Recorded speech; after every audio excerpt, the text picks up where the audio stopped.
obviously, we've spoken a little bit about the European picture. We've talked a little bit about the global and private sector picture. You're a preeminent global diplomat of our time, working on climate issues. Um, Tell us your outlook with the U.S. once again pulling out of the Paris Accord. The picture in the U.S., obviously, with the Trump administration moving in a different direction, the opposite direction, trying to undo a lot of the work that was done on the IRA, the infrastructure law. Give us your assessment of how dire is this, and what should people who are interested in climate action be doing now? Well, I think it's more annoying than dire. Okay. And completely unfounded in any facts. I mean, the president has said that he's pulling out of the Paris Agreement because the Paris Agreement is unfair and it demands too much of the United States. Well, the fact is, one of the faults of the Paris Agreement is it doesn't demand anything from anybody. Right. It's completely voluntary, and it just sets out a requirement that every nation put forward a plan for what they're prepared to do. And regrettably, no nation has put forward a plan that absolutely gets the job done in the span of time we have to do it. So we're beginning with a sort of basis of tragic misinformation, given the facts that are growing every single year. I mean, last January was the hottest January in human history. We're seeing record levels of destruction of property. Insurance companies are pulling out of insurance in Florida and Louisiana, Alabama, places. And that's not a particularly good business plan, as you know, better than anybody. Yeah. To be, your business plan is, we'll stop insuring over there. Well, it's a diminishing customer base. So what we need to do, obviously, is be serious about this. And we have yet to have the planet come together to do what we know how to do and what we know we have to do. And it's a shame. But in Dubai, we actually went a step further than in Paris or in Glasgow or in Sharm el-Sheikh, because almost 200 nations in the toughest diplomacy there is, which is multilateral diplomacy, where one nation can say, I don't like it, I'm walking out. And you always have that threat in those negotiations. Well, astonishingly, in Dubai, we succeeded in getting almost 200 nations to agree that we must transition away from fossil fuel. Yeah. That we have to do so in a way that achieves net zero 2050, Andrew notwithstanding, and he's smart to be pointing at the real reductions we need. Mm-hmm. It's a reminder, according to the science, which means trying to hold the Earth's temperature increase to 1.5 degrees, which we're already blowing past. Yeah.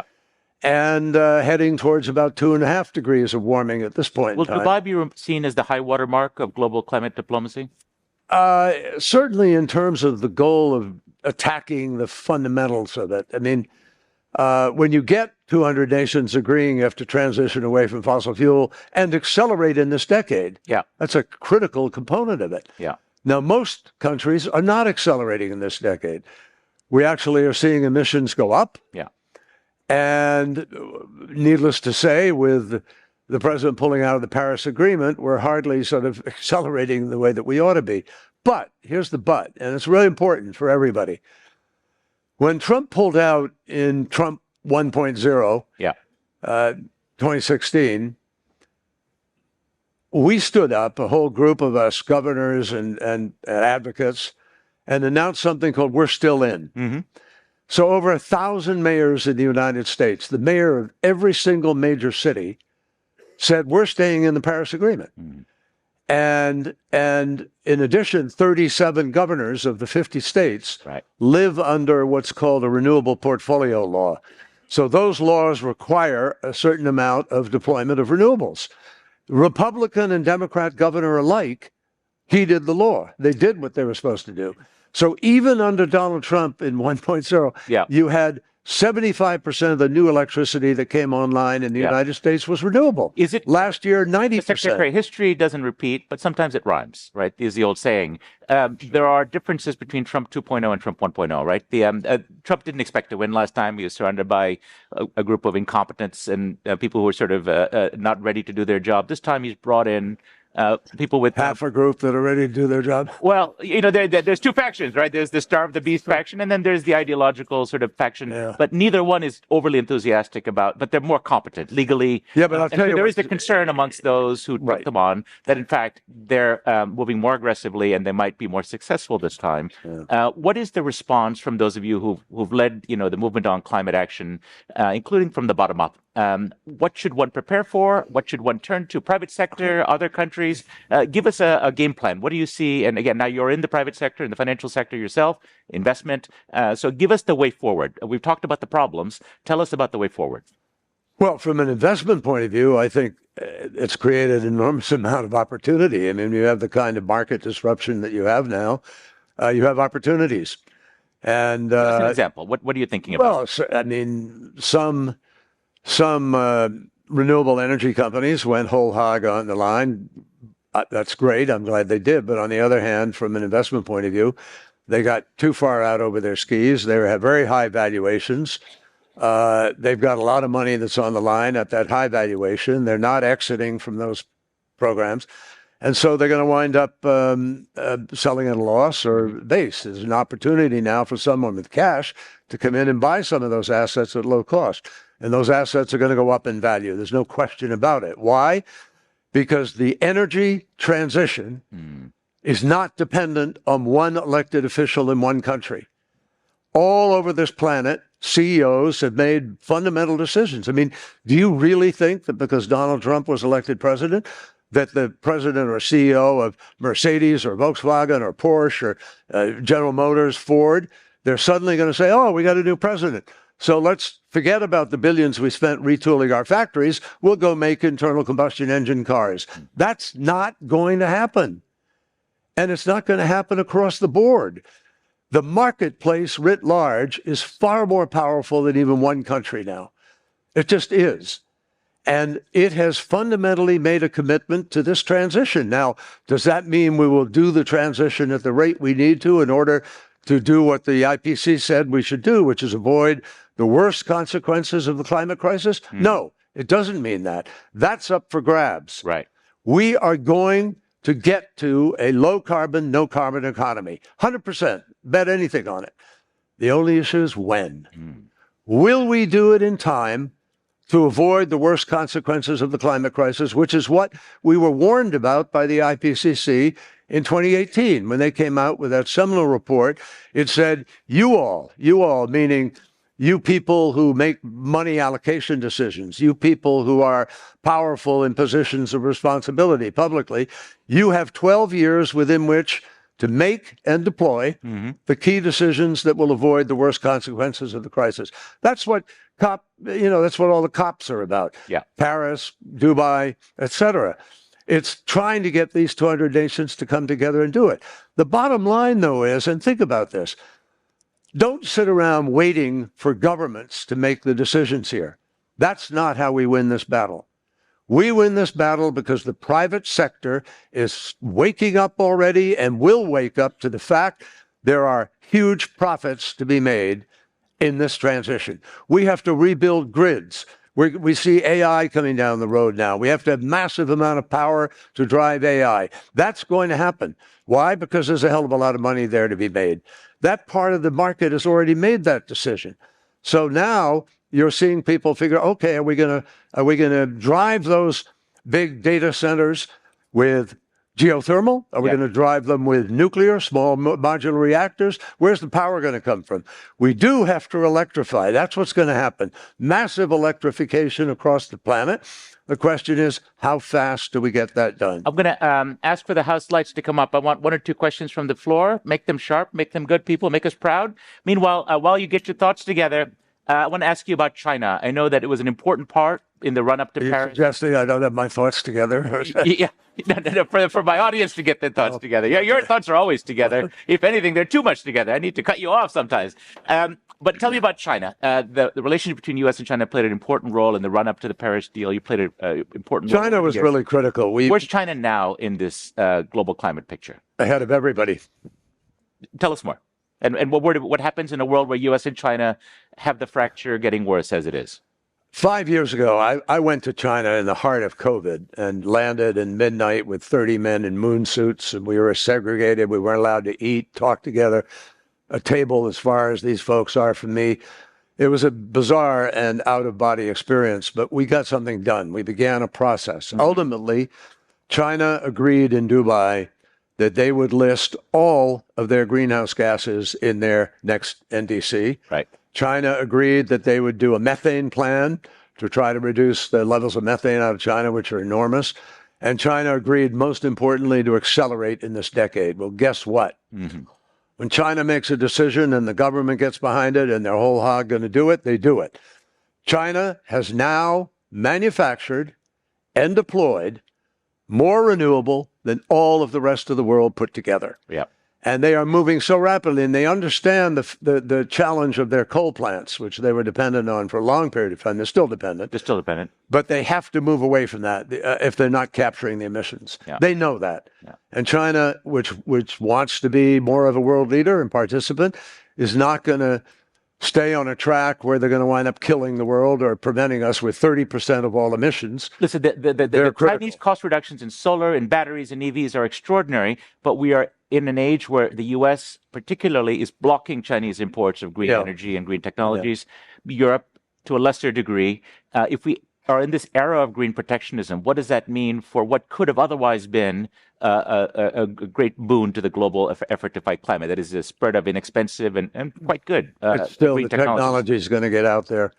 I haven't driven one, but I've seen them. You know, when you can buy a car for $22,000, it's fully electric and it's competitive with the best other cars in the world, they're going to sell. Yeah. Those cars are going to sell. So they'll go somewhere. They might go to the developing world, for Yes, example. and if China needs to, you know, they may put a, we have 100% tariff in some places on those cars.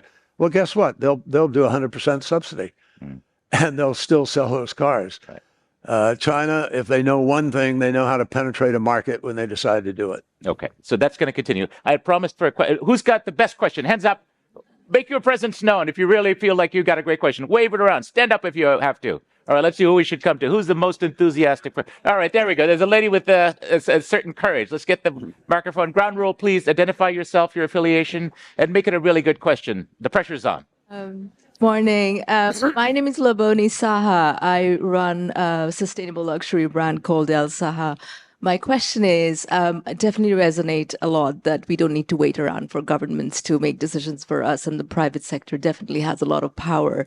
Where does the consumer's role come into play? Because the private sector will flourish when the consumer is well informed and does the right choice at the point of sale. Great. So what are the private sector companies doing to inform the consumer with authentic information, not just any information? Well, what can each Well, there's a company called Watershed, which is basing its entire business plan on taking data and helping companies to understand how they use their own data of their carbon footprint to be able to do business going forward and to live up to sustainability standards.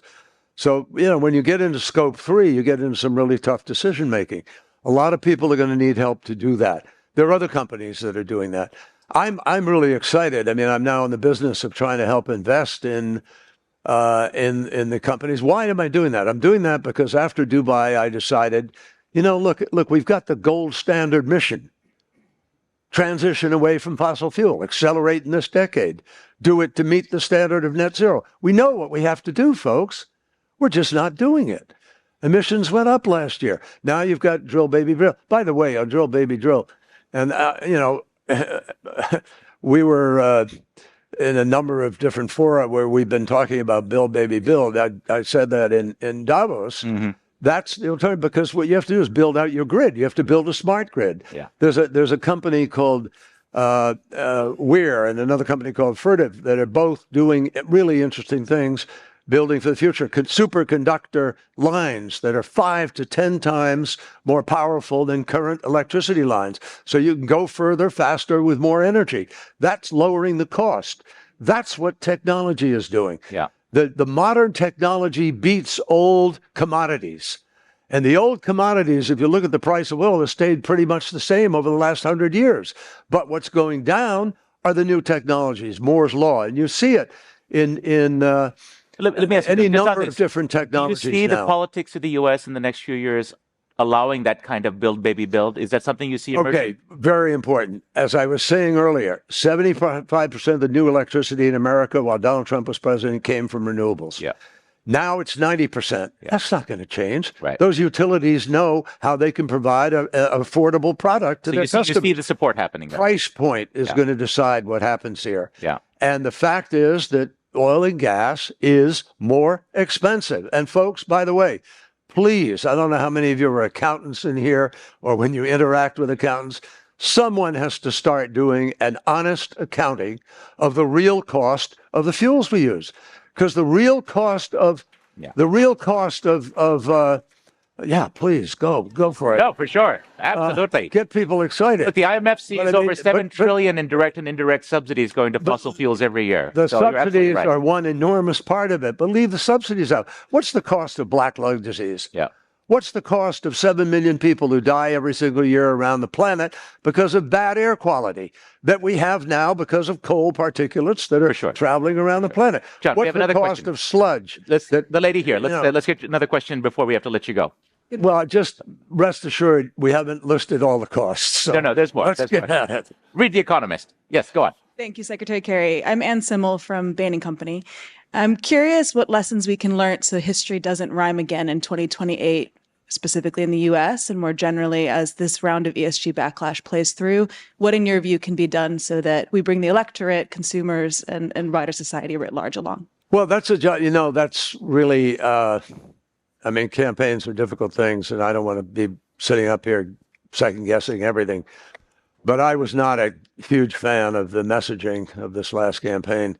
I think the American electorate needed more than the sort of generalities that the people were sort of organizing around, specifically like dealing with the climate crisis and other things. And those things weren't talked about enough, in my judgment. I believe that the vast majority of Americans want to respond to the climate crisis. Their lives are being affected by it. You look at what happened in Los Angeles. It wasn't the cause of the fire, but it absolutely was responsible for the augmentation, for the acceleration, because you had this drought, you had massive dryness, it hadn't been properly, dealt with, and so you had the brush that just lit and exploded in fire. And one of the reasons you have this feast and famine cycle in our forests and in growing things is because we just don't manage those particular sectors of agriculture or growth or forestry, et cetera, well enough. Also, because 90% of the heating of the sun goes into the ocean. And that 90% warming of the ocean, which manifested itself with off Florida last year, 101 degrees Fahrenheit in the ocean, in the water. That's literally hot tub level of heat. And so we're changing the chemistry of the ocean now more than we have in millions of years because of the acidification that also takes place. But in terms of the forest fires and other things, you have this massive increase in moisture that rises out of the ocean, goes around the planet. And that's why we get these bomb rainstorms and so forth. It's all, look, nothing that we did in the Biden administration or in the Obama administration was based on any ideology or any politics. Everything we have done is based on physics, mathematics, chemistry, biology. And we take that and make the best judgments we can make according to what science Let me ask you suggest. this. This is a challenge then, because this is a controversial topic. But given the boiling of the oceans that you talked about, given the solar radiative force, there are some that say we've done so little and inadequately responded to climate that we need to get some research ready on geoengineering, solar radiation management. This is hugely controversial, as you know, but even an environmental group, EDF, Environmental Defense Fund in the U.S., is now funding research. Immediately, as soon as they announced this, the Sierra Club, another environmental group, denounced them, saying, how could you? You're turning your back on climate action. This is supporting, big oil. What do you think about this? You talked about being responsive to science, et cetera. Where do you come out on geoengineering research? Well, I come out on it very firmly that it's really, really dangerous. It's very hard to test consequences of any choices that you make. Therefore, very hard to know with any great degree of certainty exactly what will unfold or happen. Unintended consequences are the bane of any choices you make in governing. But more importantly, much more importantly, it's way too early to be talking about that when we have technologies today that we could deploy much more rapidly, which would keep us on the track we need to be according to the IEA and the IPCC and others. If you did everything we promised to do in Glasgow and promised to do in Paris and promised to do in Sharm el-Sheikh and then promised to do in Dubai, if you took all that and did it, Yeah. we'd be at 1.7 degrees of warming on the planet. We can still win this battle, folks. And the fact is that we have technologies we could deploy that get us easily to the 40 to 50% reductions we need around the planet in order to meet the 2030 goal. Then you head to 2050. I'm absolutely convinced that we are going to see emerging technologies because we went to $2 trillion of venture capital investment last year for the first time in history, 2 to 1 more than on fossil fuel. That's never happened before. We also know that fossil fuel demand is down and going to go down. Chevron just laid off 20% of its workforce a couple of weeks ago. So there's now clearly a momentum building. Electric vehicles. Bloomberg says that electric vehicles will have a 50% global penetration by 2030. Now, has it slowed down a bit? Yes. Is there range anxiety? Yes. But we could deal with that. We could be doing what Tesla had the foresight to do, which is build out actual charging network. And we're not doing that sufficiently rapidly. You know, I often liken this to 1943, the World War II, when it was not clear the Allies were going to win the war, believe it or not. People always think, oh my God, it was a certainty. It wasn't in 1943. And so Roosevelt unleashed the mid-level engineers of America and of Europe and elsewhere. And they really are the ones who, and there's a book about this by Professor Paul Kennedy at Yale University. And the book is called The Engineers of Victory. And so we learned how we had to take control of the skies, how we take control of the sea, how we bust Hitler's defenses up and down the coast of Europe. That's how we won.